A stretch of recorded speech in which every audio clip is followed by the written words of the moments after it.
Hello friends, मी सचिदानंद लिंबाळकर तुमचं या आपल्या हक्काच्या यूट्यूब चॅनलवर खूप स्वागत करतोय। मित्रांनो, आपली ही सामान्य अध्ययन जनरल स्टडीची एक फ्री सिरीज या चॅनलवर सुरू आहे आणि या चॅनलवर आत्तापर्यंत महाराष्ट्राचा भूगोल संदीप गोरे सर फार उत्कृष्टपणे घेत आहेत आणि तेवढ्याच ताकदीने जगाचा आणि भारताचा भूगोल सुनील कांबळे सर सुद्धा घेत आहेत। तर मी सचिदानंद लिंबाळकर भारतीय राज्यघटना आणि भारतीय अर्थव्यवस्था हे दोन विषय तुमच्यासाठी घेऊन येणार आहोत। मित्रांनो, मी पूर्ण प्रयत्न करेल की या दोन्ही विषयामध्ये तुम्हाला येणाऱ्या सर्व परीक्षेमध्ये जास्तीत जास्त मार्क्स पडले पाहिजेत आणि हा विषय कसा सोपा आणि सहज झाला पाहिजेत। मित्रांनो, ठीक आहे, तर ही आपली ही सिरीज आहे। या आजच्या लेक्चरमध्ये आज राज्यघटना हा विषय मी सुरू करतोय। मित्रांनो, राज्यघटना, माझी एक विनंती आहे तुमच्या सर्वांना की हा व्हिडिओ शेवटपर्यंत पाहायचा आहे, अभ्यासायचा आहे। जास्तीत जास्त मुलांपर्यंत शेअर पण तो करायचा आहे, कारण फ्री आहे, मुलांचं भलं होऊ द्या, जाऊ द्या, त्यांच्यापर्यंत शेअर करायचा आहे। आणि जे इथे या चॅनलवर नवीन आहेत त्यांनी सबस्क्राइब करायचं आहे। मित्रांनो, काही कमेंट्स असतील, काही सूचना असतील, त्या सुद्धा तुम्ही आवर्जून द्यायच्या आहेत। मित्रांनो, मग आजच्या याच्यामध्ये आपल्याला राज्यघटनेचा पहिला टॉपिक पाहायचा आहे, ते म्हणजे राज्यघटनेची पार्श्वभूमी, बॅकग्राऊंड असं म्हणतो। मित्रांनो, बॅकग्राऊंड, आता हे बॅकग्राऊंड काय आहे किंवा राज्यघटनेची पार्श्वभूमी काय आहे हे का समजावून घ्यावं लागतं, हा एक महत्त्वाचा मुद्दा आहे। मित्रांनो, आताच बिहारच्या निवडणुका झाल्यात, केंद्रीय निवडणूक आयोगाने त्या बिहारच्या निवडणुका घेतलेल्या आहेत। कोरोनाच्या स्थितीमध्ये पण उत्तमरित्या पार पडल्यात, मतदारांनी उत्स्फूर्तपणे भाग त्याच्यामध्ये घेतला। मित्रांनो, आणि आता त्याचं काउंटिंग सुरू होईल मित्रांनो कदाचित, आणि त्याचा निकाल लागेल आणि कोणीतरी सीएम तिथे होईल। मित्रांनो, याचा कॉन्टेक्स्ट जर पाहिलात, याचा अर्थ भारतामध्ये आता सगळीकडे एक चांगली व्यवस्था आहे, विकसित झालेली आहे। म्हणजे काय, आपल्याकडे पंतप्रधान आहेत, राष्ट्रपती आहे, राज्याच्या स्तराला मुख्यमंत्री आहे, विधानसभा आहे, विधान परिषद आहे, केंद्र स्तरावर सुद्धा राज्यसभा, लोकसभा आहे, 5-5 वर्षांनी निवडणुका होतात, आपल्याकडे सुप्रीम कोर्ट आहे, हायकोर्ट आहे, एक संविधान आहे, हे सगळं व्यवस्थित आहे। बट हे एका दिवशी निर्माण नाही झालं मित्रांनो, याच्यासाठी एक विशिष्ट असा कालावधी जावा लागला। त्या कालावधीमधनं हे सगळं व्यवस्थित एक राजकीय व्यवस्था आज आपल्याकडे ही निर्माण झालेली आहे। नो डाऊट काही त्रुटी आहेत, पण बऱ्यापैकी परिपक्व अशी एक राजकीय व्यवस्था आहे। जसं मानव सुद्धा आज होमोसॅपियन जो हुशार समजला जातो तो एका दिवसामध्ये नाही झाला, तो उत्क्रांत होत गेला। तशीच आजची राजकीय व्यवस्था जर समजून घ्यायची असेल तर याच्या मागची उत्क्रांती थोडीशी समजून घ्यावी लागते मित्रांनो आपल्याला। मग त्या उत्क्रांतीचाच अभ्यास आपल्याला इथे करायचा आहे की आजची राजकीय व्यवस्था ही नेमकी कशी निर्माण झालेली आहे, त्याची बीज कुठं होती ते आपल्याला समजून घेणं गरजेचं आहे मित्रांनो। आणि तेच इथे राज्यघटनेची पार्श्वभूमी या टॉपिक मध्ये आपल्याला पाहायचंय मित्रांनो। येस मित्रांनो, तुम्हाला लक्षात असेल, हे चित्र पाहून लक्षात आलं असेल की एक नाव दिसतायत, समुद्र दिसतोय। हे का बरं? कारण मित्रांनो लक्षात घ्या, आपल्या देशावर खूप मोठ्या प्रमाणामध्ये आक्रमण झाली, ठीक आहे, आणि आक्रमण होऊन मोठ्या प्रमाणामध्ये एक असं म्हणता येईल की आपल्या देशाचं एक आर्थिक नुकसान या आक्रमणाने केलेलं आहे। बरं, फक्त नुकसानच नाही तर बऱ्यापैकी काही राजकीय बीज सुद्धा या आक्रमणाने, जे परकीय आक्रमण झाली त्यांनी रोवलेली आहेत, आणि ते आक्रमण किंवा भारतामध्ये एंट्री अशाच समुद्री मार्गाने ही झालेली आहे मित्रांनो। मग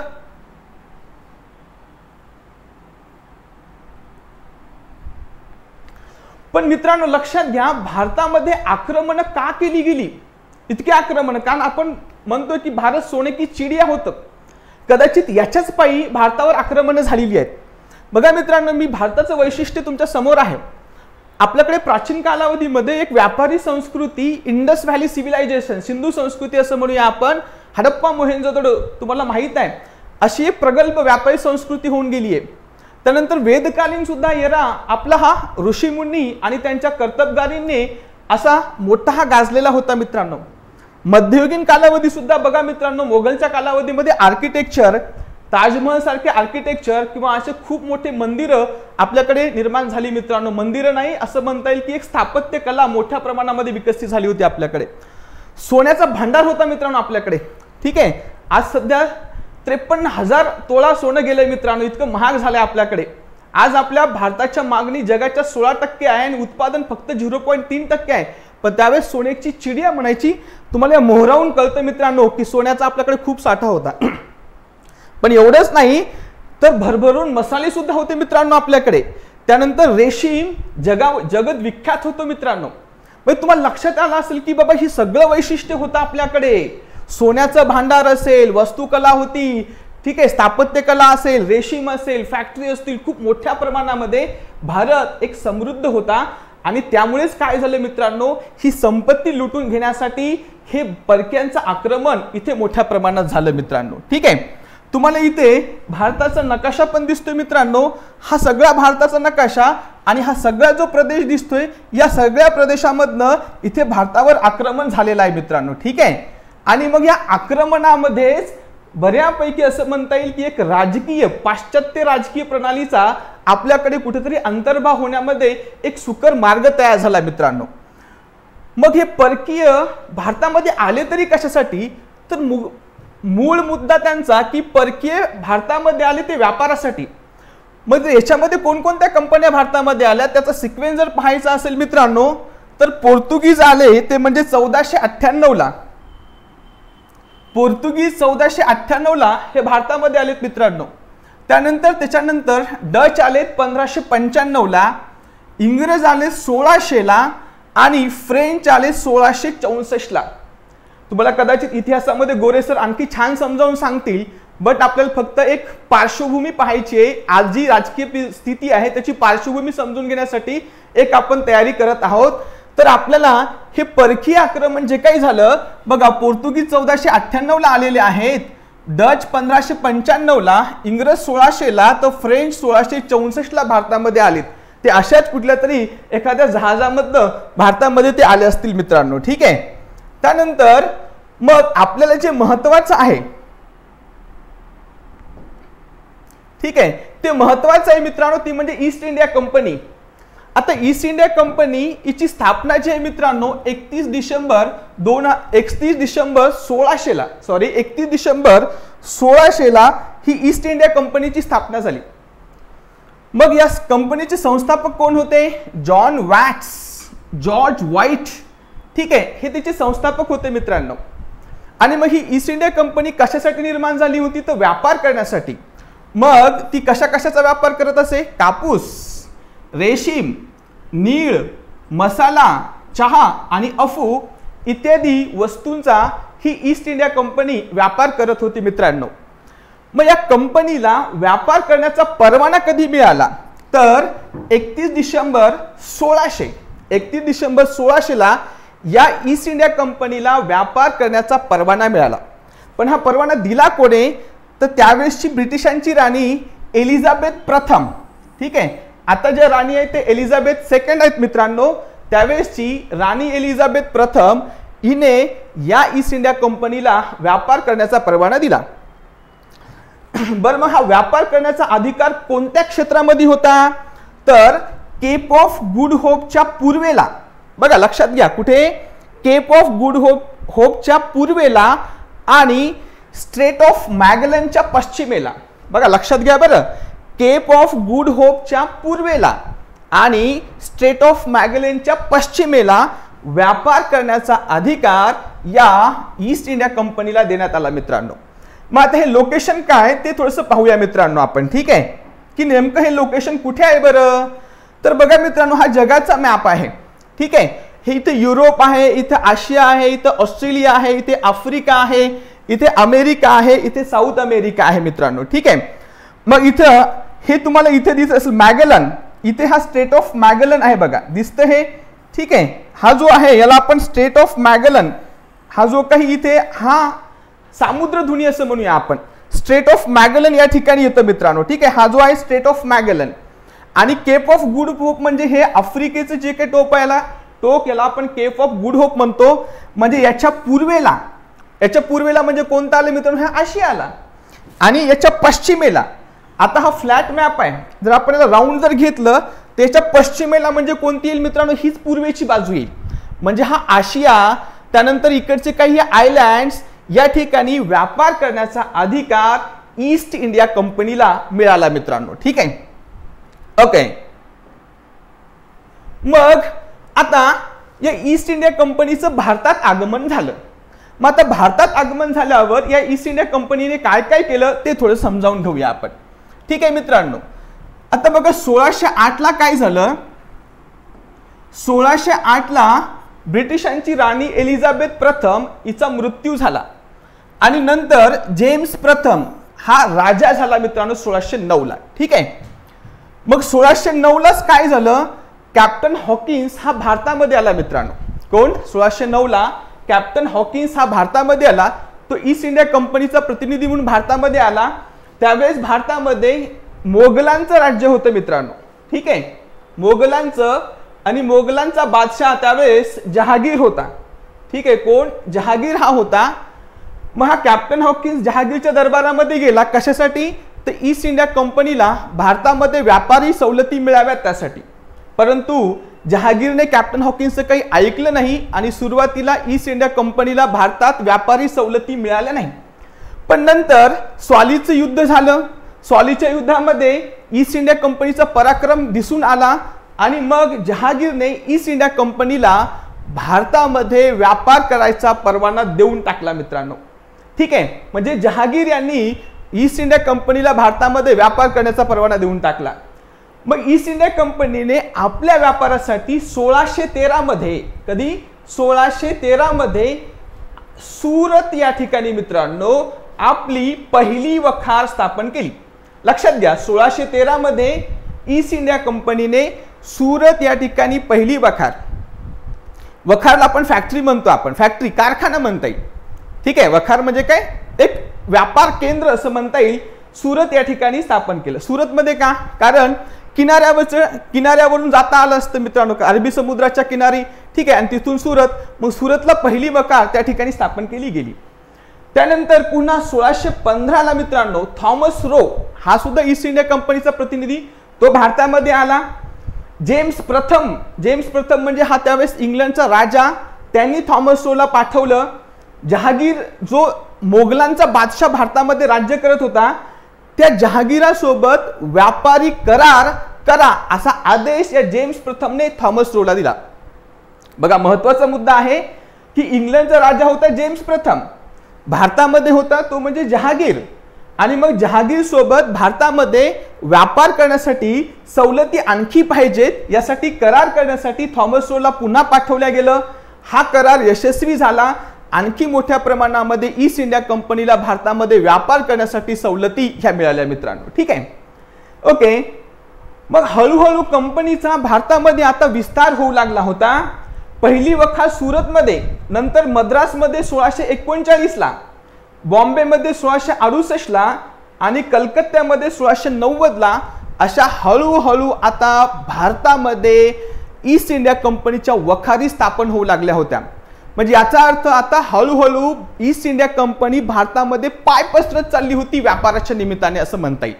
सुरुवातीला या कंपनीचा हेतू चांगला होता, तो म्हणजे भारतामध्ये व्यापार करणे. पण व्यापार करायचं असेल मित्रांनो तर हक्काच्या वसाहती किंवा हक्काचा प्रदेश आपल्या ताब्यात पाहिजेत. हक्काचा भूप्रदेश किंवा प्रदेश ताब्यात असेल तरच त्या ठिकाणी मोठ्या प्रमाणामध्ये माल विकता येत असतो.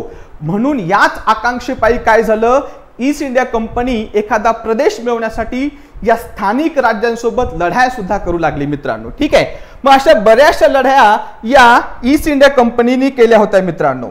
मग कोणकोणत्या केल्या बरं? भरपूर आपल्या स्थानिक राज्यासोबत केल्या. कोणकोणत्या?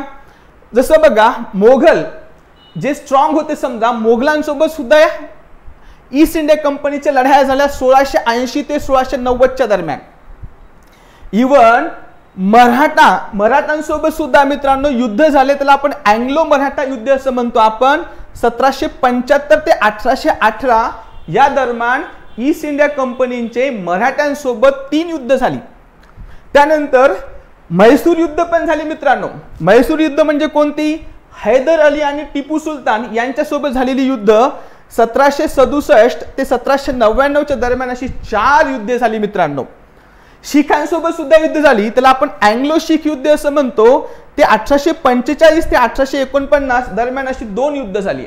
म्हणजे तुम्हाला लक्षात आलं असेल मित्रांनो की व्यापार करता करता ही आता सत्ताधीश होण्याचा प्रयत्न करत होती आणि त्याच निमित्ताने जे स्थानिक जे राज्य होते तिच्यासोबत त्या स्थानिक राज्यांसोबत लढाया झाल्या आणि त्याच्यामध्ये असं म्हणता येईल की ईस्ट इंडिया कंपनीची सरसी पण झाली मित्रांनो. ठीक आहे.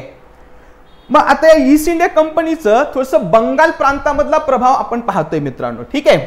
या बंगाल प्रांतामध्ये व्यापार विस्तार कसा झाला तो पाहायचा आपल्याला मित्रांनो. आज जशी मुंबई देशाची आर्थिक राजधानी आहे, अगदी त्याचप्रमाणे मित्रांनो त्यावेळी आपल्या भारताची आर्थिक राजधानी काय होती तर ते बंगाल प्रांत होता मित्रांनो. तो खूप श्रीमंत प्रांत असा होता, व्यापाराने गजबजलेला होता, फॅक्टरी गजबजलेला होता मित्रांनो. जगविख्यात असा तो बंगाल प्रांत होता.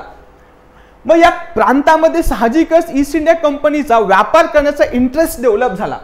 मग तोच या बंगाल प्रांतामध्ये या कंपनीने काय व्यापार विस्तार केला ते थोडंसं पाहतोय आपण मित्रांनो. 1634 मध्ये काय झालं, 1634 मध्ये मोगल बादशाह जहांगीरने बंगाल प्रांतामध्ये व्यापार करण्याचा अधिकार या ईस्ट इंडिया कंपनीला दिला. म्हणजे बंगाल प्रांतामध्ये आता ईस्ट इंडिया कंपनीची एंट्री झाली मित्रांनो.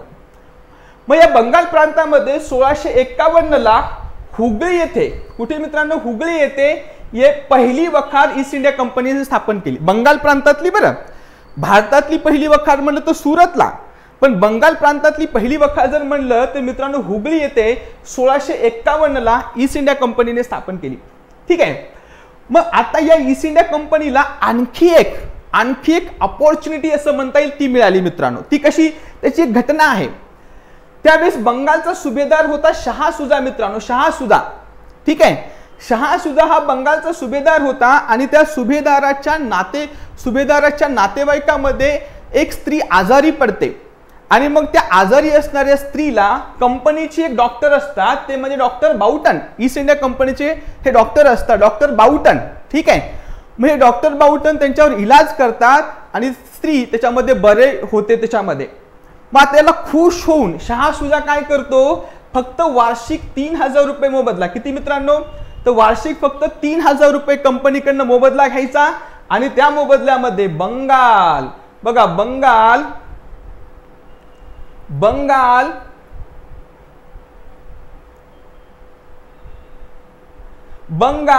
बिहार, ओरिसा या क्षेत्रामध्ये मुक्त व्यापार करण्याचा अधिकार मिळाला मित्रांनो. ठीक आहे. ठीक आहे. कोणत्या क्षेत्रामध्ये, बंगाल, बिहार आणि ओरिसा या क्षेत्रामध्ये मुक्त व्यापार करण्याचा अधिकार या कंपनीला मिळाला मित्रांनो. मग कंपनीने हळूहळू कासिम बाजार, पाटणा, गोविंदपूर इथे सुद्धा वखारी स्थापन केल्या मित्रांनो. ठीक आहे. इथे चित्रामध्ये तुम्हाला पाहता येईल मित्रांनो, हे बादशाह जहांगीर आणि आपण डॉक्टर बाउटन, हे त्याची प्रतिमा, आपण डॉक्टर बाउटन कदाचित असे असतील आपण म्हणूया, इमॅजिन करूया. ठीक आहे. एक कार्टून इमेज तुमच्यासाठी टाकल्या गेलेली आहे. ठीक आहे. ओके. मग असे डॉक्टर बाउटनमुळे असं म्हणता येईल की 3000 रुपयाच्या मोबदल्यामध्ये बंगाल प्रांतामध्ये मुक्त व्यापार करण्याचा अधिकार आता ईस्ट इंडिया कंपनीला मिळाला मित्रांनो. ठीक आहे. मग आता बंगाल प्रांतामध्ये ईस्ट इंडिया कंपनीच्या आणखी कोणकोणत्या घडामोडी झाल्या बघा. हा तुम्हाला बंगाल प्रांत दिसत असेल, हा आपला इंडियाचा मॅप त्यावेळेस. ठीक आहे. हा पूर्ण, ठीक आहे, म्हणजे आजचा पाकिस्तान, इकडचा हा बांगलादेश, हा पूर्ण एवढा त्यावेळेस इंडिया होता मित्रांनो. ठीक आहे. नंतर पार्टिशन झाला आणि बराचसा भाग सेपरेट झाला. बट हा ब्रिटिशाच्या कालावधीमधला मॅप आहे. तिथून समजा आपला बंगाल प्रांत जर घेतला तर हा बंगाल प्रांताचा असा हा मॅप आहे मित्रांनो, हा बंगाल प्रांत. ठीक आहे. मग या बंगाल प्रांतामध्ये काय घडामोडी घडल्या बरं. ठीक आहे. तर बंगाल प्रांतामध्ये नेमकं काय समावेश होतं, तर बंगाल, बिहार आणि ओरिसा एवढा मोठा प्रदेश बघा. ठीक आहे. म्हणजे हा बंगाल प्रांत एवढा मोठा होता. आजचा बंगाल, बिहार आणि ओरिसा एवढा मोठं क्षेत्र या बंगाल प्रांतामध्ये समाविष्ट होतं मित्रांनो. ठीक आहे. मग इथे काय झालं बरं, तर मित्रांनो इथे पाहताय की 1740 ला बंगाल प्रांताचा सुभेदार कोण होता, सरफराज खान होता. ठीक आहे. पण त्या सरफराज खानला काय केलं जातं, ठार केलं जातं मित्रांनो. कोण ठार करतं, तर बिहारचा एक नायब सुभेदार असतो, तो म्हणजे अलीवर्दी खान. नाव लक्षात ठेवा, बिहारचा एक नायब सुभेदार असतो, तो म्हणजे अलीवर्दी खान. हा अलीवर्दी खान काय करतो, या सरफराज खानचा खून करतो. त्यावेळेस असणाऱ्या दिल्लीच्या बादशाला काही पैसे देतो आणि स्वतः त्या बंगाल प्रांताचा नवाब बनतो मित्रांनो. मग आता सुभेदार आणि नवाबामध्ये काय फरक असतो? सुभेदाराला सगळी काही कामं मोगलांच्या बादशहाच्या सांगण्यानुसार करावी लागायची, पण नवाब म्हणजे तो स्वतंत्र शासक होता मित्रांनो. मग अलीवर्दी खान जो अगोदर नायब सुभेदार होता तो मात्र आता काय झाला, एक स्वतंत्र शासक झाला, बंगालचा नवाब झाला मित्रांनो. मग ह्या अलीवर्दी खान यांची हयात, मग अलीवर्दी खान हा बंगालचा नवाब कोणत्या कालावधीत होता, तर 1740 ते 1756 या कालावधीमध्ये होता मित्रांनो. पण अलीवर्दी खानला फार जास्त काही साध्य करता आलं नाही, कारण त्याची पूर्ण आयुष्य मराठ्यांसोबतच संघर्ष करण्यामध्ये गेली मित्रांनो. आणि 1756 ला अलीवर्दी खानचा मृत्यू झाला मित्रांनो. ठीक आहे, तुम्हाला अलीवर्दी खानचा एक छानसा फोटो सुद्धा इथं पाहता येतो मित्रांनो, अलीवर्दी खान. ठीक आहे, ओके. त्यानंतर मग अलीवर्दी खानचा मृत्यू झाल्यावर त्याचा नातू म्हणजे मुलीचा मुलगा नातू सिराजुद्दौला हा बंगालचा नवाब बनतो मित्रांनो. मग हा कधी होता, तर फार 1756 ते 57 असा एवढा शॉर्ट ड्युरेशनसाठी तो असं म्हणता येईल की तो नवाब बनला. कारण मित्रांनो हा ज्यावेळेस नवाब बनला का त्यावेळेस त्याची विरोधक स्वतःची नातलगच होते. कोण? शौकतगंज घसिटी बेगम. घसिटी बेगम म्हणजे त्याची मावशी मित्रांनो. ठीक आहे, मग शौकतगंज घसिटी बेगम हे त्याची विरोधक, नातलगच सत्तेसाठी विरोधक नात्यातही जन्माला येतात. त्याचंच उदाहरण इथं पाहता येतं मित्रांनो. ठीक आहे, मग हे विरोधक असताना इथेच पुन्हा आंतरराष्ट्रीय स्तरावर इंग्रज आणि फ्रेंच यांचं युद्ध सुरू होतं मित्रांनो. त्याचा सुद्धा परिणाम या बंगाल प्रांतावर झाला. आता तो कसा झाला बरं मित्रांनो? ज्या वेळेस आंतरराष्ट्रीय स्तरावर इंग्रज आणि फ्रान्स यांचं युद्ध व्हायचं तर त्याचा डायरेक्ट परिणाम बंगाल प्रांतामध्ये भारतामध्ये पाहायला मिळायचा. आणि भारतामध्ये फ्रेंच कंपनी आणि ईस्ट इंडिया कंपनी ह्या दोन कंपन्या आपापसामध्ये लढाया करत होत्या मित्रांनो. ठीक आहे, सुरुवातीपासूनच सिराजुद्दौला आणि ईस्ट इंडिया कंपनी यांचं काही फारसं जमत नव्हतं. का बरं जमत नव्हतं? कारण ईस्ट इंडिया कंपनी कधीच सिराजुद्दौलाचे आदेश मानत नव्हती, कारण डॉमिनंट झाली होती मित्रांनो ती. त्याच्यामुळे बऱ्याचशा वेळेस सिराजुद्दौला आणि ईस्ट इंडिया कंपनीचे खूप खटके उडायचे. त्यातल्या त्यात काय केलं, याच ईस्ट इंडिया कंपनीने जे सिराजुद्दौलाचे जे काही विरोधक होते शौकतगंज आणि घसिटी बेगम त्यांनाच मदत केली मित्रांनो. म्हणजे आणखी त्या रागामध्ये असंतोषामध्ये आणखी भर पडली. इव्हन इंग्रज फ्रेंच युद्धाचा परिणाम म्हणून काय मित्रांनो, की ईस्ट इंडिया कंपनीने बंगाल प्रांतामध्ये आपलं जे काही किल्ला होता ते थोडंसं युद्धासाठी ससज्ज करण्याचा प्रयत्न केला. म्हणजे कसं, सैनिक तिथे वाढवणे, दारुगोळा तिथे वाढवणे. मग बंगालच्या नवाबाला म्हणजे सिराजुद्दौलाला थोडीशी शंका आली की बाबा ही कंपनी आपलं सैन्य असं का वाढवते, युद्धाची का तयारी करते. म्हणून त्यांनी सहज ईस्ट इंडिया कंपनीला विचारायचा प्रयत्न केला मित्रांनो. पण कंपनीकडनं काही समाधानकारक उत्तर मिळालं नाही. मग हे पुन्हा आणखी त्याच्यामध्ये एक संघर्षामध्ये आणखी एक ठिणगी पेडली मित्रांनो. कोणामध्ये? सिराजुद्दौला आणि ईस्ट इंडिया कंपनीमध्ये. ठीक आहे, मग अशा वेळेस काय होतं की आणखी असंतोष वाढतो आणि सिराजुद्दौला चिडून जाऊन जे ईस्ट इंडिया कंपनीचं व्यापार केंद्र असतं कलकत्ता त्याच्यावर आक्रमण करतो मित्रांनो. आता कलकत्त्यावर आक्रमण केलं ही बातमी लगेच ईस्ट इंडिया कंपनीला कळते आणि मद्रास प्रांतामध्ये त्या ठिकाणी सेनापती असतो तो म्हणजे रॉबर्ट क्लाइव्ह तसाच मद्रासवरून सैन्य घेऊन कलकत्त्यावर आक्रमण करण्यासाठी, सिराजुद्दौलावर आक्रमण करण्यासाठी निघतो मित्रांनो. ठीक आहे, मग सिराजुद्दौला हा कलकत्ता आपल्या एका नौकराकडे, एका सेनापतीकडे देऊन आपल्या मुर्शिदाबाद राजधानीला निघून गेलेला असतो. रॉबर्ट क्लाइव्ह मात्र मद्रासकडून कलकत्त्याला चाललेला असतो. कलकत्त्यामध्ये जो सेनापती होता सिराजुद्दौला त्याला तो काय करतो, पैसे देतो आणि कलकत्ता आपल्या ताब्यात घेतो. आता कलकत्ता ताब्यात घेतो आणि पुन्हा सिराजुद्दौलावर युद्ध करण्यासाठी रॉबर्ट क्लाइव्ह आपलं प्रचंड सैन्य घेऊन निघतो. पण ही बातमी सिराजुद्दौलाला कळते आणि सिराजुद्दौला युद्ध किंवा लढाई करण्याचं टाळण्याचा प्रयत्न करतो आणि यामधूनच मग रॉबर्ट क्लाइव्ह आणि सिराजुद्दौला यांच्यामध्ये तह होतो. त्या तहामध्ये ठरलं जातं की युद्ध करायचं नाही, लढाई करायची नाहीये, शांततेनेच पुढे व्यापार करायचा, शांततेने संबंध ठेवायचे आहेत असं ठरलं जातं. आणि सिराजुद्दौला निवांत होतो की बाबा आता कंपनी काही आपल्या विरुद्ध लढाई करणार नाही. पण रॉबर्ट क्लाइव्ह मात्र सिराजुद्दौलाच्या विरोधामध्ये लढाई करण्याचं, युद्ध करण्याचं मनातलं सोडतच नाही. तो चंग बांधतो की सिराजुद्दौलाला या पदावरून कसं हटवता येईल, तर त्याच्या विरुद्ध लढाई करून त्याचा खात्मा कसा करता याचा चंग बांधतो. पण काय कारण असावं की तह झालं असताना सुद्धा रॉबर्ट क्लाइव्ह तयारच होत नाहीये की आता सिराजुद्दौला सोबत मैत्रीपूर्ण संबंध ठेवावेत. का असं का? तो इतका ईर्षेने का पेटलेला असतो? त्याच्या मागे एक घटना असती.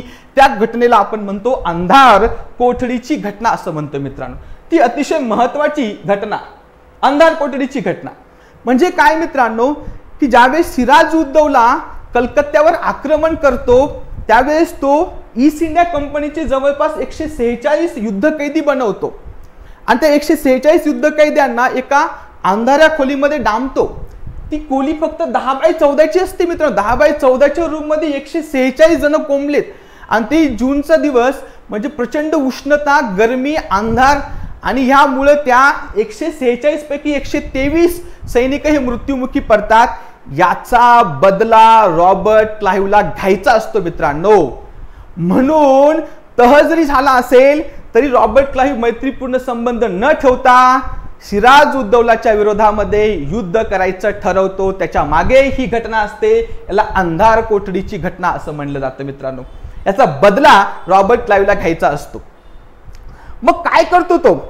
थोडंसं फंदफितुरी करायचा प्रयत्न करतो रॉबर्ट क्लाइव्ह. तो फार धूर्त असतो. साध्या सेनापतीपासून तो मोठा झालेला असतो. मग तो थोडंसं धूर्त कारस्थान करतो. तो काय करतो की जे काही सिराजुद्दौलाचे जे मुख्य सेनापती आहेत किंवा जे महत्वाची माणसं आहेत ते फोडतो.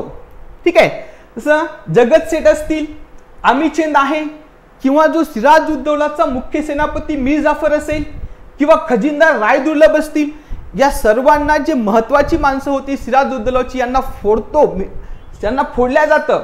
मीर जाफरला एक म्हणता येईल की आमिष दिल्या जातं की तुला आम्ही नवाब करू.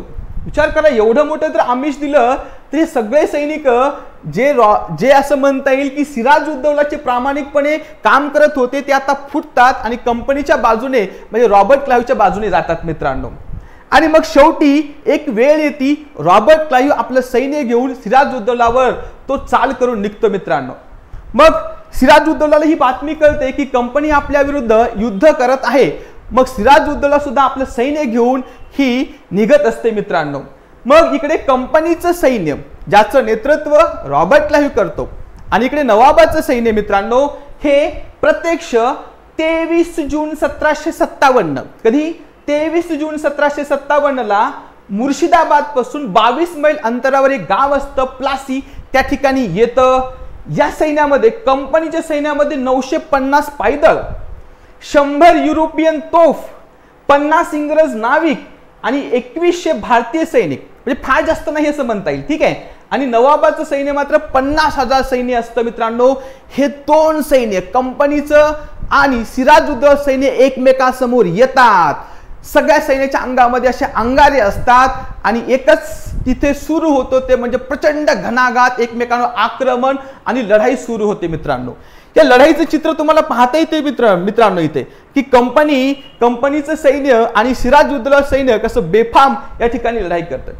सुरुवातीला मित्रांनो त्या युद्धामध्ये सिराजुद्दौलाचे दोन सैनिक मीर मदान आणि मोहनलाल हे ज्यावेळेस रणांगणावर असतात तोपर्यंत सिराजुद्दौलाची जीत होण्याकडे असते.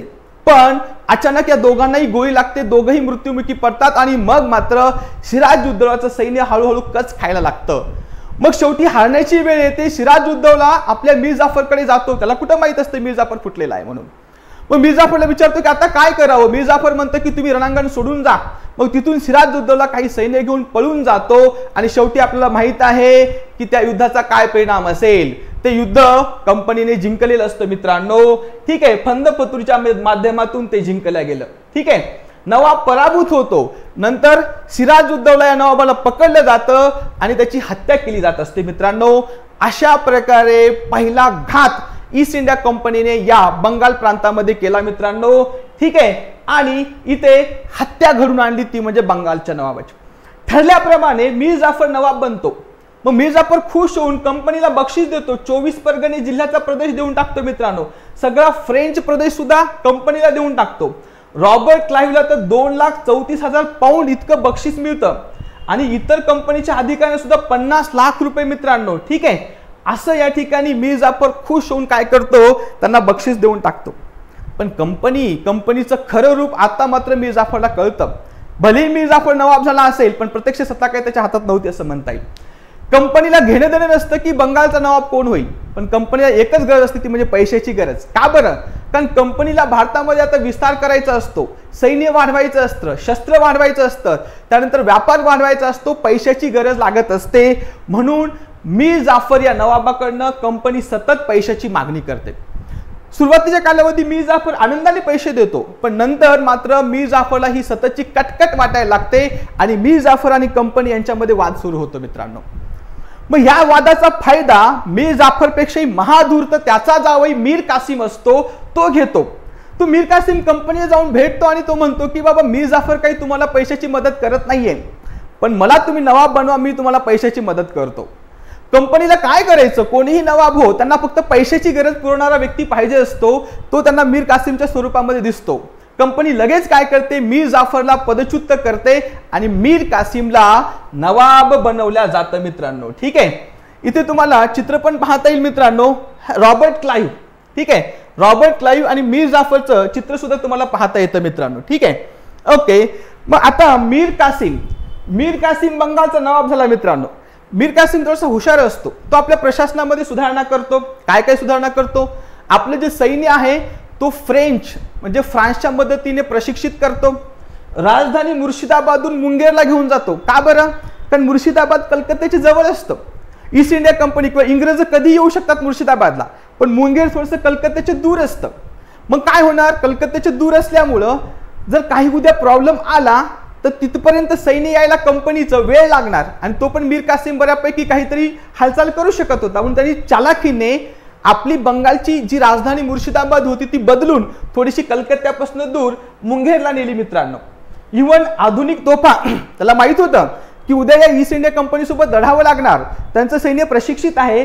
म्हणून काय केलं जातं मित्रांनो, मुंगेरला आधुनिक तोफ कारखाना हा तिथे सुरू करतो मित्रांनो. पण कंपनी आणि मीर कासिम यांच्यामध्ये फार काही प्रेमाचे संबंध राहत नाहीत. ठीक आहे, आणि यांच्यामध्ये तणावाचे संबंध निर्माण होतात मित्रांनो. अशा बऱ्याचशा गोष्टी होऊन जातात. त्याच्यामध्ये एक तात्कालिक कारण घडतं, ते म्हणजे मीर कासिम काय करतो, सर्व अंतर्गत कर रद्द करतो. म्हणजे काय मित्रांनो, तुम्हाला आठवत असावं की या ईस्ट इंडिया कंपनीला बंगाल प्रांतामध्ये मुक्त व्यापार करण्याचा एक विशेष अधिकार मिळाला होता. विशेष अधिकार तो कंपनीला होता. बाकीच्या लोकांना बंगाल प्रांतामध्ये व्यापार करायचा असेल, इव्हन भारताचे असले तरी त्यांना कर भरावा लागायचा. बघा म्हणजे किती फरक. कंपनीला कर न भरता व्यापार करायचा अधिकार, पण बाकीच्या लोकांना, बाकीच्या व्यापाऱ्यांना तिथं व्यापार करायचा तर कर भरावा लागायचा. मीर कासिमने काय केलं, बाकीच्या लोकांचेही कर रद्द करून टाकले आणि सांगितलं की तुम्ही आता मुक्त व्यापार करा. म्हणजे बघा ना, आता ईस्ट इंडिया कंपनीच्या लेवलला इतर व्यापारी आले की नाही. कारण ईस्ट इंडिया कंपनी व्यापार करायचं तर कोणताच कर भरायचा नाहीये. आता इतर व्यापाऱ्यांना सुद्धा कर आता व्यापार करायचा आणि त्यांचा कर आता रद्द झालेला आहे. हे कंपनीला खटकलं.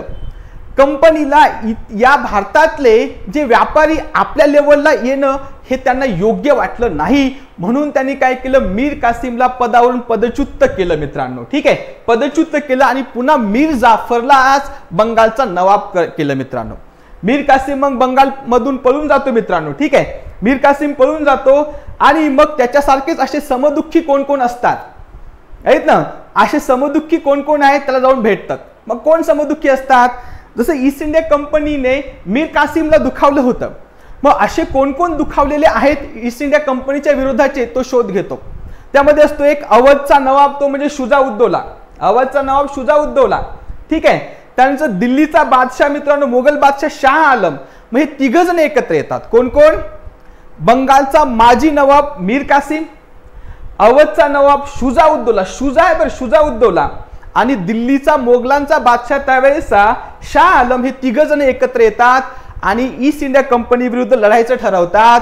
ती तयार होते एक फौज, त्याला संयुक्त फौज असं म्हणतात मित्रांनो, संयुक्त फौज. आणि ही त्यावेळेसची सर्वात मोठी फौज असते मित्रांनो. मग अशी संयुक्त फौज एक ईस्ट इंडिया कंपनी विरुद्ध लढण्यासाठी आता तयार झालेली असते मित्रांनो. ठीक आहे, मग या संयुक्त फौज हे तुम्हाला दिसत असेल मित्रांनो. ठीक आहे, मग या संयुक्त फौजेचं आणि ईस्ट इंडिया कंपनीचं एक घनघोर अशी एक लढाई होत असते.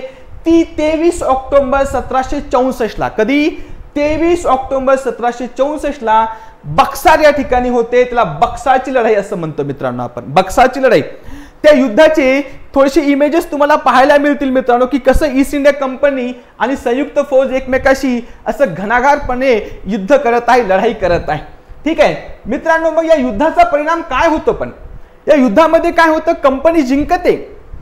जरी संयुक्त फौज मोठी असेल तरी मित्रांनो या संयुक्त फौजेकडचं आधुनिक शस्त्र नसतात, प्रशिक्षित सैन्य नसतं. पण तुलनेने ईस्ट इंडिया कंपनीचं सैन्य कमी जरी असतं तर ते प्रशिक्षित असतं, आधुनिक शस्त्र त्यांच्याकडे असतात. आणि या आधुनिक शस्त्र आणि प्रशिक्षित सैन्याच्या बळावर संयुक्त फौजेला हरवते कंपनी. या ठिकाणी तिचाही असं म्हणते बिमोड करते. आता प्लासीची लढाई पण कंपनीने जिंकली मित्रांनो आणि बक्साची लढाई पण जिंकली, पण दोन्हीमध्ये फरक आहे. प्लासीची लढाई जिंकली ती फंद फितुरीने, पण बक्साची लढाई मात्र कंपनीने स्वतःच्या सामर्थ्यावर जिंकलेली असते मित्रांनो. आणि कंपनीमध्ये प्रचंड मोठा आता आत्मविश्वास निर्माण होत असतो. का बरं? कारण सैन्य कमी पण प्रशिक्षित, शस्त्र कमी पण आधुनिक, याच्या आधारावर त्यांनी संयुक्त फौजेला हरवलेलं असतं. आता त्यांना आत्मविश्वास आला की भारतातली कोणतीही फौज, कोणतीही सत्ता आपल्याला हरवू शकत नाही. आणि त्याच वेळेस ईस्ट इंडिया कंपनी भारतातलीच नाही तर दक्षिण आशियातली सर्वात स्ट्रॉंग अशी फौज होती मित्रांनो. आणि याच आत्मविश्वासाच्या जोरावर त्यांनी नंतरच्या सत्ताधीशांना हरवलं आणि भारत काबीज केला मित्रांनो. ठीक आहे, मग याचा परिणाम काय होत असतो? याच्यामध्ये एक शुजाउद्दौला त्याच्यासोबत तह केला जातो. कंपनी शुजाउद्दौला सोबत तह करते. मीर कासिम पळून जातो आणि दिल्लीला जाऊन उपवासापोटी मरतो बिचारा तो भुके कंगाल स्थितीमध्ये. शाह आलम सोबत सुद्धा तह केला जात असतो मित्रांनो. ठीक आहे, मग अशा प्रकारे बक्सारची लढाई जिंकून असा त्याचा हा निर्णय लागलेला असतो मित्रांनो. मग यानंतर काय होतं मित्रांनो? यानंतर बंगाल प्रांतामध्ये असं म्हणता येईल की आता ईस्ट इंडिया कंपनीची सत्ता निर्माण होऊ शकत होती, पण प्रत्यक्ष ईस्ट इंडिया कंपनी बंगाल प्रांतामध्ये आपली सत्ता निर्माण करत नाही. तर बंगाल प्रांतामध्ये जो नवाब आहे त्याला सत्ताधीश ठेवलं जात असतं, एक कठपुतली, एक बाहुली म्हणून, आणि बाकी सगळे वास्तव सत्ता मात्र स्वतःकडे घेतली जात असते मित्रांनो. मग याच पद्धतीला काय म्हणतो आपण? दुहेरी शासन पद्धती. काय म्हणतो मित्रांनो याला आपण? दुहेरी शासन पद्धती असं म्हणूया. मग ही बंगालमध्ये अशी ही दुहेरी शासन पद्धती लागू होते. कोण लागू करतं? रॉबर्ट क्लाइव्ह लागू करतो मित्रांनो. हिचा कालावधी किती असतो? 1765 ते 1772 एवढा कालावधी या या दुहेरी शासन पद्धतीचा असतो. पण दुहेरी शासन पद्धती म्हणजे काय मित्रांनो? म्हणजे मित्रांनो की वास्तविक सत्ता, म्हणजे पाहिलं तर मित्रांनो वास्तविक सत्ता कंपनीकडे, सगळे अधिकार कंपनीकडे, पण जबाबदारी नवाबाकडे. ठीक आहे, जबाबदारी नवाबाकडे आणि वास्तविक सत्ता मात्र कंपनीकडे. याला दुहेरी शासन पद्धती म्हणतो आपण. याला असंही म्हणता येईल की बाबा त्या ठिकाणी दिवाणी अधिकार, म्हणजे ईस्ट इंडिया कंपनीने शाह आलम सोबत एक करार केला आणि करार करून दिवाणी अधिकार सुद्धा या बंगाल प्रांतातले मिळवले. दिवाणी म्हणजे काय? कर गोळा करण्याचे अधिकार मित्रांनो. ठीक आहे, मग एवढ्या मोठ्या प्रांताचे कर गोळा करण्याचे अधिकार आता कंपनीकडे गेले. मग दिवाणी अधिकार कंपनीकडे आणि निजामतीचे अधिकार नवाबाकडे, अशी सुद्धा इथे कामाची विभागणी झाली. प्रत्यक्ष सत्ता कंपनीकडे, जबाबदारी नवाबाकडे. या सगळ्या स्ट्रक्चरला काय म्हणतो मित्रांनो आपण? दुहेरी शासन पद्धती, जी बंगालमध्ये 1765 ते 1772 या दरम्यानच्या कालावधीत लागू झाली मित्रांनो. ठीक आहे, मग या दुहेरी शासन पद्धतीमध्ये काही दोष होते का? Yes, definitely. प्रशासन ठप्प होऊन गेले मित्रांनो. सांगा ना, एका घरामध्ये जबाबदारी एकाकडे, वास्तव सत्ता एकाकडे, तर ते घर टिकणार नाही ना. म्हणून सेम बंगालचं झालं की प्रशासन ठप्प झालं. शेतीचा ऱ्हास झाला मित्रांनो बंगाल प्रांतामधला. व्यापाराचं प्रचंड नुकसान झालं बंगालमध्ये. इव्हन उद्योग आणि कलेचा एकदम खूप मोठ्या प्रमाणामध्ये नुकसान पण झालं मित्रांनो. इव्हन ईस्ट इंडिया कंपनीने तर बंगाल प्रांतातल्या व्यापाऱ्यांवर खूप अन्याय केला, अत्याचार केला मित्रांनो. जे काही समजा त्या ठिकाणचे छोटे छोटे कारागीर होते, त्या कारागिरांमधले रेशीम जे सूत कातणं होतं ते खूप प्रचंड कौशल्य होते मित्रांनो, खूप चांगलं कौशल्य होतं, तर त्यांची बोटं कापल्या गेली मित्रांनो. ठीक आहे, इतके असे अत्याचार, अन्याय हे ईस्ट इंडिया कंपनीने या बंगाल प्रांतामधलं व्यापार संपवण्यासाठी केले गेले मित्रांनो. लोकांचं नैतिक अधपतन सुद्धा इथे झालं. ठीक आहे, मग असे काही दोष सुद्धा होते मित्रांनो. मग आता बघा काय स्थिती झाली आहे की एवढा मोठा त्यावेळेचा श्रीमंत प्रांत आता ईस्ट इंडिया कंपनीकडे गेला. दिवाणी अधिकार सुद्धा ईस्ट इंडिया कंपनीकडे गेला. म्हणजे कंपनी आता प्रचंड पैसा कमवणार, कंपनीचं उत्पन्न प्रचंड वाढणार होतं. पण झालं का असं? बरं नाही झालं. का नाही झालं? एवढा मोठा श्रीमंत प्रांत असून दिवाणी अधिकार मिळून कंपनी फायद्यात नाही आली, तर उलट नुकसान झालं. कंपनीचं नुकसान होऊ लागलं होतं, कंपनी कर्जबाजारी होऊ लागली होती. का? त्याच्या मागचे कारण आहे. पहिलं, कंपनीच्या कर्मचाऱ्यांचा खाजगी व्यापार मित्रांनो, म्हणजे कंपनीचे कर्मचारी कंपनीचा व्यापार करण्याचाही अधिकार आणि स्वतःचा खाजगी व्यापार करण्याचाही अधिकार. मग कंपनीचे कर्मचारी काय करायचे? स्वतःचाच व्यापार जास्त करायचे आणि स्वतः खूप नफा कमवायचे आणि कंपनीचं मात्र नुकसान होत होतं. हे एक. दुसरं, हैदर अली सोबत पराभव. हैदर अली म्हणजे टिपू सुलतानचे वडील. म्हैसूर युद्ध म्हणतो आपण मित्रांनो, म्हैसूर युद्ध झाले. पहिल्या म्हैसूर युद्धामध्ये इथे ईस्ट इंडिया कंपनी हारली. मग युद्धामध्ये खर्च पण प्रचंड मोठ्या प्रमाणात झाले मित्रांनो. म्हणजे युद्धाचा खर्च झाला, त्याच्यामध्येही पराभव झाला आणि त्या पराभवामुळे काय झालं, एक थोडीशी नामुष्की ईस्ट इंडिया कंपनीची झाली. याच भरीतभर बंगालमध्ये दुष्काळ पडला. मोठ्या प्रमाणात दुष्काळ पडल्यामुळे सगळं शेतीचं नुकसान, व्यापाराचं नुकसान, उद्योगाचं नुकसान झालं मित्रांनो. त्यामुळे कंपनीला दिवाणी अधिकार मिळून सुद्धा करामधला फायदा मिळाला नाही. कंपनीच्या शेअर्सच्या किमतीमध्ये घट झाली मित्रांनो. कंपनीच्या आंतरराष्ट्रीय बाजारामध्ये जे शेअर्स होते त्यांची किंमत सुद्धा घटू लागली होती. मग या सगळ्यामुळे काय झालं, ज्या कंपनीकडे एवढा मोठा श्रीमंत प्रांत आला ती फायद्यात जाणार होती, उलट ती लॉस मध्ये गेली, ती कर्जबाजारी झाली मित्रांनो. मग आता काय करणार? कर्जबाजारी झाल्यावर किती दिवस ती सहन करणार? न राहून त्या कंपनीने काय केलं, बँक ऑफ इंग्लंड, इंग्लंडची बँक, त्या बँक ऑफ इंग्लंडकडे काय केलं, 10 लाख पौंडचं कर्ज मागितलं. किती? 10 लाख पौंड. किती मित्रांनो? 10 लाख पौंडचं कर्ज मागितलं. आणि आता ही कृती कंपनीच्या स्वातंत्र्याचा शेवट करणारी ठरली. मग तुम्ही मला कसं काय बरं स्वातंत्र्याचा शेवट? कर्ज मागणं का चुकीचं का?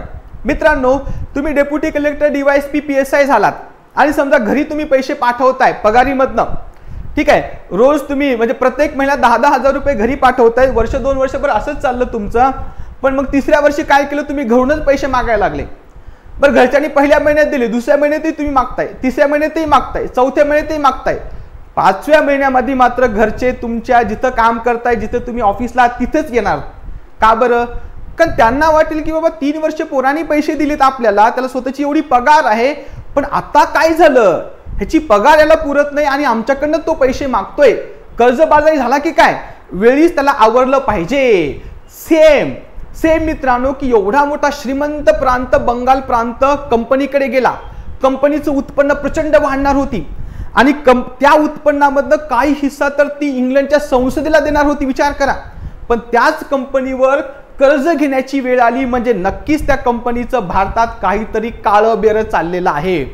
मग वेळीच कंपनीवर नियंत्रण केलं पाहिजेत असं संसदेने ठरवलं, ब्रिटिश संसदेने ठरवलं मित्रांनो. आणि त्यामधूनच काय केलं गेलं, ब्रिटिश संसदेने 2 कायदे पास केले.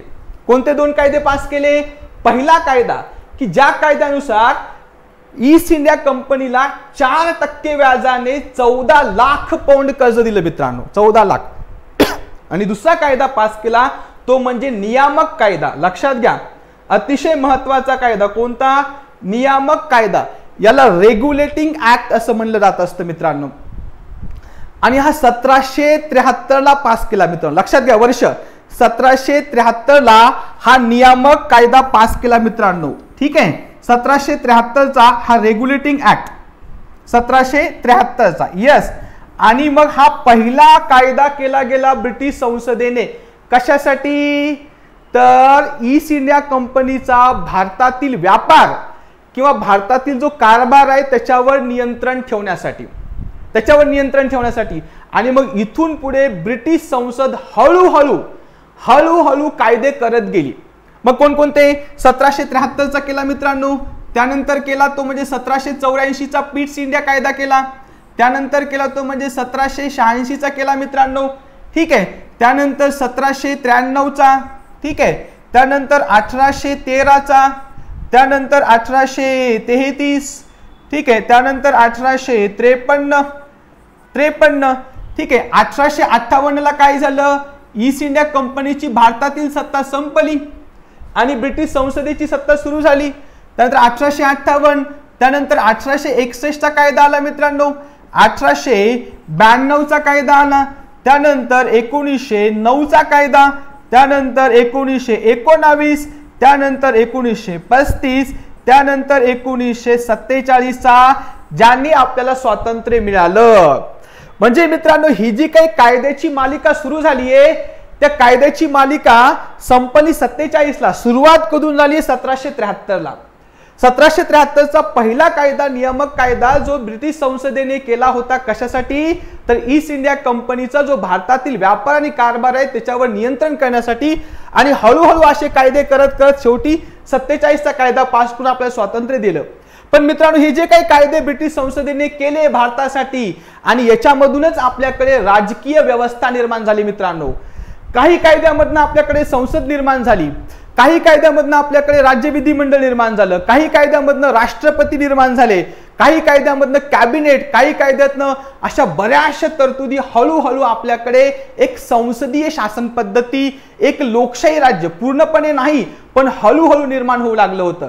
कारण या कायद्याच्या आधारावर सुरुवातीला कंपनीने आणि नंतर ब्रिटिश संसदेने कारभार केला आणि त्याच्यामधनं काही राजकीय व्यवस्था आपल्याकडे निर्माण झाली, राजकीय संस्था निर्माण झाली. मित्रांनो ठीक आहे, मग हे कायदे समजून सांगण्यासाठी मित्रांनो हे ट्रेलर आपल्याला पाहावा लागला जो आपण अगदी सुरुवातीपासून पाहिला. मित्रांनो मग आता येणाऱ्या लेक्चर मध्ये काय पाहायचं मित्रांनो, हे जे काही नियमनाचे कायदे आहेत ते 1773 पासून ते अगदी 47 च्या कायद्यापर्यंत डिटेल्स आपल्याला पाहिजेत. मित्रांनो हा पोर्शन तुम्हाला इतिहास आणि राज्यघटना दोन्ही विषयामध्ये आपल्याला तो उपयोगी पडतो. मित्रांनो मग हे कायदे कसे आले त्याचं बॅकग्राऊंड मी तुम्हाला हे थोडंसं सांगितलं मित्रांनो आजच्या लेक्चरमध्ये. ठीक आहे मित्रांनो, या व्हिडिओसाठी खूप मेहनत लागत आहे मित्रांनो आम्हाला. ठीक आहे, त्यामुळे तुम्ही याला लाईक करा, शेअर करा, सबस्क्राईब करा मित्रांनो, जेणेकरून तुम्हाला नोटिफिकेशन येत राहील. ठीक आहे मित्रांनो, तर या लेक्चरमध्ये इथेच थांबूया. मग मित्रांनो आपण इथे जर तुम्हाला काही डाऊट्स असतील, जर तुम्हाला काही डाऊट्स असतील मित्रांनो तर या नंबरवर तुम्ही कॉल करू शकता. मित्रांनो हा नंबर आहे, स्क्रीनशॉट काढून घेऊ शकता. याच्यावर काही राज्यघटना अर्थशास्त्राचे काही डाऊट्स असतील तर याच्यावर तुम्ही मला कॉल करू शकता. मित्रांनो ठीक आहे, चॅनलला नक्की तुम्ही लाईक करायचंय, शेअर करायचंय, सबस्क्राईब सुद्धा करायचंय मित्रांनो. ठीक आहे, ओके, थँक्यू सो मच. ठीक आहे मित्रांनो, स्वतःची छान काळजी घ्या. Okay, bye bye, take care. भेटूया नेक्स्ट लेक्चरमध्ये मित्रांनो.